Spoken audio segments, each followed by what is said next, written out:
നമസ്കാരം. ബി.ജെ.പി. സംസ്ഥാന general secretary എം.ടി. Ramesh നമുക്കൊപ്പം ചേരുകയാണ്. ഇപ്പോൾ പൂഞ്ഞാറിൽ നടന്ന സംഭവം, രാത്രിയിൽ വലിയ പ്രതിഷേധം നടന്നു. ഒരു വൈദികന് നേരെ അക്രമം നടന്നിട്ട് പ്രധാനപ്പെട്ട മുന്നണികളുടെ പ്രതികരണങ്ങളൊന്നും തന്നെ വന്നിട്ടില്ല. വലിയ പ്രതിഷേധമായിരുന്നു കഴിഞ്ഞ ദിവസം രാത്രി അവിടെ വിശ്വാസികളുടെ ഭാഗത്തുനിന്ന് ഉണ്ടായത്. എങ്ങനെയാണ് അതിനെ നോക്കിക്കാണുന്നത്? കേരളത്തിലെ ക്രൈസ്തവ സമൂഹത്തോട് UDF-ൻ്റെയും LDF-ൻ്റെയും നേതൃത്വം കാണിക്കുന്ന അങ്ങേയറ്റത്തെ വിവേചനപരമായിട്ടുള്ള സമീപനമാണിത്.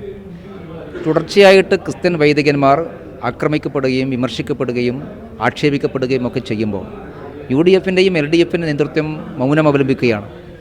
സംഘടിതമായിട്ടുള്ള മുസ്ലിം ഭീകരവാദ സംഘടനകളെ ഭയപ്പെടുകയാണ് LDF-ൻ്റെയും UDF-ൻ്റെയും നേതൃത്വം.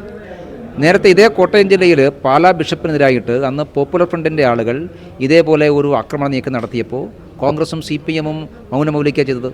അതുതന്നെയാണ് ഇന്നിപ്പോൾ പൂഞ്ഞാറ്റിൽ വീണ്ടും ഉണ്ടായിട്ടുള്ളത്. അവിടെ പൂഞ്ഞാറിൽ ഒരു വൈദികനെ ആക്രമിക്കാനുള്ള ബോധപൂർവമായ ഇടപാടുണ്ടായത്. തീവ്രവാദ സംഘടനകൾക്ക് ഈരാറ്റപ്പെട്ട പൂഞ്ഞാർ ഭാഗത്തുള്ള സ്വാധീനം നേരത്തെ തന്നെ പ്രകടമാണ്. ആ സ്വാധീനത്തിൻ്റെ ഭാഗമാണിതും. എന്നിട്ടും എന്തുകൊണ്ടാണ് ഇവർ പ്രതികരിക്കാത്തത്? മുസ്ലിം തീവ്രവാദ സംഘടനകൾക്ക് വഴിപ്പെട്ട് നിൽക്കുന്ന ഒരു നിലപാടാണ് UDF-ഉം CPM സ്വീകരിക്കുന്നത്, കോൺഗ്രസും CPM സ്വീകരിക്കുന്നത്. ഇത് ദൂരവ്യാപകമായിട്ടുള്ള ഫലമുളവാക്കുന്നതാണ്. വലിയ വില ഇതിനവർ കൊടുക്കേണ്ടി വരും. സംഘടിത മുസ്ലിം വോട്ട് ബാങ്കിൽ കണ്ണുനട്ടുകൊണ്ട് മറ്റെല്ലാവരും രണ്ടാംകിട പൗരന്മാരാണ് എന്ന നിലപാടാണ് കോൺഗ്രസും CPM നേതൃത്വം സ്വീകരിക്കുന്നത്. അതിൻ്റെ ഏറ്റവും ഒടുവിലത്തെ ഉദാഹരണമാണ് ഇന്നിപ്പോൾ പൂഞ്ഞാറിലെ സംഭവം. നേരത്തെ തന്നെ SP-ൻ്റെയൊക്കെ റിപ്പോർട്ടുണ്ടായിരുന്നു അവിടുത്തെ സംഭവങ്ങളെക്കുറിച്ച്, പ്രത്യേകിച്ച് അവിടെ ഭീകരവാദ സംഘടനകളുടെ പ്രവർത്തനങ്ങളെ സംബന്ധിച്ചെല്ലാം റിപ്പോർട്ടുണ്ടായിരുന്നു. പക്ഷേ ഈ കഴിഞ്ഞ ദിവസം ഉണ്ടായ ഈ സംഭവത്തിൽ അവിടെ വന്നിട്ടുള്ള ബൈക്കുകളുടെ, കാറുകളുടെ എല്ലാം നമ്പർ പ്ലേറ്റ് ഉൾപ്പെടെ പോലീസിന് ലഭിച്ചിട്ടും ഏതാനും പേർ കസ്റ്റഡിയിലുണ്ടെന്ന് മാത്രമാണ് പോലീസ് ഇപ്പോൾ പുറത്തുവിടുന്ന വിവരം. പോലീസിനെ സത്യസന്ധമായിട്ട് പ്രവർത്തിക്കാൻ ഈ സർക്കാർ അനുവദിക്കുന്നില്ലല്ലോ. നേരത്തെ ഈരാറ്റുപേട്ടയിലെ തീവ്രവാദ സാന്നിധ്യത്തെ സംബന്ധിച്ച് കോട്ടയത്തെ ഒരു പോലീസ് ഉദ്യോഗസ്ഥൻ റിപ്പോർട്ട് കൊടുത്തപ്പോൾ ആ ഉദ്യോഗസ്ഥനെ എങ്ങനെയാണ് കോർണർ ചെയ്തത് എന്ന് നമ്മൾ കണ്ടിട്ടുള്ളതാണ്. സത്യസന്ധമായ റിപ്പോർട്ട് കൊടുക്കുന്ന പോലീസ് ഉദ്യോഗസ്ഥന്മാർക്കെതിരായിട്ട് ഇവർ പ്രതികാര നടപടി സ്വീകരിക്കും.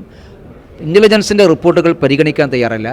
അതുകൊണ്ടാണ് ഞാൻ സൂചിപ്പിച്ചത്, കേരളത്തിൽ ഇവർ ഈ മുസ്ലിം തീവ്രവാദ സംഘടനകളാണ് ഇവരുടെ അജണ്ട നിർണ്ണയിക്കുന്നത്. അവർ വരച്ച വരക്കപ്പുറത്തേക്ക് പോകാൻ CPM-നും ധൈര്യമില്ല, കോൺഗ്രസിനും ധൈര്യമില്ല. സത്യത്തിൽ കോൺഗ്രസിൻ്റെയും CPM-ൻ്റെയും നേതൃത്വത്തെ ഈ തീവ്രവാദ സംഘടനകൾ ഹൈജാക്ക് ചെയ്തിരിക്കുകയാണ് എന്നുള്ളതാണ് വസ്തുത. അതുകൊണ്ടാണ് ഇത്തരം സംഭവങ്ങൾ പ്രതികരിക്കാൻ ഈ നേതൃത്വത്തിന് കഴിയാതെ പോകുന്നത്. സാധാരണ രീതിയിലാണെങ്കിൽ ഏതെങ്കിലും BJP-ൻ്റെയോ സംഘപരിവാർ സംഘടനകളുടെ ഭാഗത്തുനിന്നുണ്ടായ ഏതെങ്കിലും ചെറിയ അക്രമത്തെ പോലും അപലപിച്ചുകൊണ്ട് ഫേസ്ബുക്കിൽ പോസ്റ്റ് ഇടുന്ന മുഖ്യമന്ത്രിയെ ഉൾപ്പെടെയുള്ളവർ ഈ സംഭവം അറിഞ്ഞതായിട്ട് പോലും നടിക്കുന്നില്ല. അത് ഈ മുസ്ലിം തീവ്രവാദ സംഘടനകളെ ഭയപ്പെട്ടതുകൊണ്ടാണ്. ഇപ്പോൾ മണിപ്പൂരിനെക്കുറിച്ച് മുതലക്കണ്ണീരൊഴുക്കുന്നവർ എന്തുകൊണ്ടാണ് പൂഞ്ഞാറിലെ സംഭവത്തെക്കുറിച്ച് മിണ്ടാതിരിക്കുന്നത്? കാരണം പൂഞ്ഞാറിൽ വൈദികനെ ആക്രമിച്ചത് മുസ്ലിം തീവ്രവാദ സംഘടനകളാണ്. ആ മുസ്ലിം തീവ്രവാദ സംഘടനകളുടെ പ്രവർത്തനത്തെ വിമർശിക്കാനോ എതിർക്കാനോ ഉള്ള ധൈര്യം മുഖ്യമന്ത്രിക്കുമില്ല, പ്രതിപക്ഷ നേതാവിനുമില്ല. കാരണം അവരുടെ തിട്ടൂരത്തിനനുസരിച്ച് ജീവിക്കുന്നവരാണ് മുഖ്യമന്ത്രിയായാലും പ്രതിപക്ഷ നേതാവായാലും. ഇപ്പോൾ മുഖ്യമന്ത്രിയുടെ എല്ലാ കാര്യങ്ങളും തീരുമാനിക്കുന്ന മരുമകനാണല്ലോ. മരുമകൻ മന്ത്രിക്ക് ഈ സംഘടനകളുമായിട്ടുള്ള ബന്ധമൊക്കെ പകൽ പോലെ വ്യക്തമായിട്ടുള്ള കാര്യമാണ്. അതുകൊണ്ട് CPM-ൻ്റെയും കോൺഗ്രസിൻ്റെയും നേതൃത്വം ഇന്ന് തീവ്രവാദ സംഘടനകൾ ഹൈജാക്ക് ചെയ്തിരിക്കുന്നു. അതുകൊണ്ടാണ് ഇത്തരം വിഷയങ്ങൾ അവർക്ക് പ്രതികരിക്കാൻ കഴിയാതെ പോകുന്നത്. ഈ വിഷയത്തെ മാധ്യമങ്ങൾ കൈകാര്യം ചെയ്ത ഒരു രീതിക്കും വളരെ ഡിഫറൻ്റാണ്. ഉത്തരേന്ത്യൻ സംസ്ഥാനങ്ങളിലുണ്ടാകുന്ന ചെറിയ സംഭവങ്ങളെപ്പോലും പർവ്വതീകരിക്കുന്ന മാധ്യമങ്ങൾ വളരെ ചെറിയ രീതിയിലുള്ള ഒരു വാർത്തയാക്കി ഇതിനെ മാറ്റിയിട്ടുണ്ട്. പ്രത്യേകിച്ച് പ്രതികളുടെ അല്ലെങ്കിൽ കസ്റ്റഡിയിലുള്ളവരുടെ പേരുകൾ എല്ലാവർക്കും മാധ്യമപ്രവർത്തകർക്ക് അറിയുന്നതാണ്. അവരുടെ പേര് പോലും എവിടെയും പറയാൻ വേണ്ടി ധൈര്യപ്പെടുന്നില്ല. മാധ്യമപ്രവർത്തകന്മാർക്കും ഈ ഭയമുണ്ടാകും. അതുകൊണ്ടായിരിക്കും. കാരണം കേരളത്തിലെ മാധ്യമപ്രവർത്തനം എന്ന് പറയുന്നത് ഒരു വടക്കു നോക്കി യന്ത്രങ്ങൾ മാത്രമാണല്ലോ. ഉത്തരേന്ത്യയിലെ ചെറിയ സംഭവങ്ങളെ പോലും അവർ വലിയ രീതിയിൽ പൊക്കിപ്പിടിച്ചുകൊണ്ട് കേരളത്തിൽ പറയും. പക്ഷേ കേരളത്തിൽ സ്വന്തം കൺമുമ്പിൽ നടക്കുന്ന യാഥാർത്ഥ്യങ്ങൾ കാണാൻ അവർക്ക് സാധിക്കുന്നില്ല.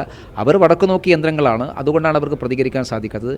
പിന്നെ ഈ പല മാധ്യമങ്ങളുടെയും മാനേജ്മെൻറ്റുകളെ സംബന്ധിച്ചിടത്തോളം അവർക്ക് ഇത്തരം ചില ശക്തികളുമായിട്ടുള്ള പല സാമ്പത്തിക ബന്ധങ്ങളുണ്ട്. അതുകൊണ്ട് അവർക്ക് സത്യം പുറത്തു പറയാൻ ബുദ്ധിമുട്ടുണ്ടാകുമെന്നാണ് ഞാൻ മനസ്സിലാക്കുന്നത്.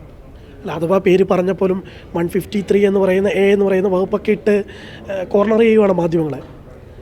അതായത് മാധ്യമപ്രവർത്തകർക്ക് കേരളത്തിലെ മാധ്യമപ്രവർത്തകർക്ക് നിർഭയരായിട്ട് പ്രവർത്തിക്കാനുള്ള സ്വാതന്ത്ര്യമില്ല.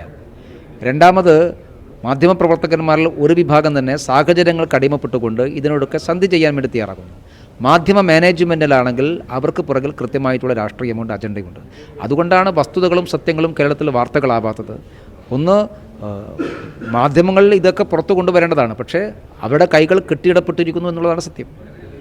വളരെയധികം നന്ദി ഈ ഘട്ടത്തിൽ നമ്മളോട് പ്രതികരിച്ചത്. കൊച്ചിയിൽ നിന്നും അർജുൻ സി വാനച്ച്.